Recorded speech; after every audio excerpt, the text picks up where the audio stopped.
Nem az emlékezés fontos annyira, hanem az, hogy mit kezdünk a múltunkkal a jelenünkben. Hogyan kapcsolódik össze a múlt, a jelen és a jövő? A pszichológia szakon végzett művész Winkler Zsuzsi tárlata ezt a kérdéskört boncolgatja saját, családi örökségéből felhasznált tárgyakon keresztül a Szentendrei Ferenczy Múzeumban. Ez a kiállítás a képzőművészet és a pszichológia határterületén jött létre, pont ezért izgalmas, mert feszegeti a képzőművészet határait, és olyan tartalmakat hoz be, ami egyébként kiállító térben nem feltétlenül szokott megjelenni. A tárlat címe a középkezdés itt és most is az idősíkok fontosságára utal, de emellett az anyaghasználat is jelentőséggel bír.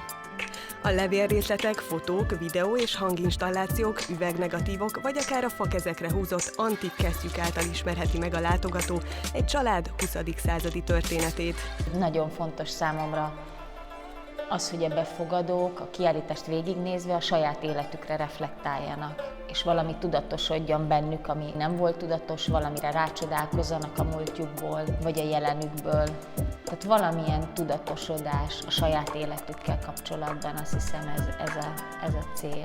A kiállítás a befogadót így aktívan bevonja az emlékezésbe. Ezt a belső munkát a művész oly módon is segíti, hogy hétfői napokon egyéni tanácsadásra hívja az érdeklődőket.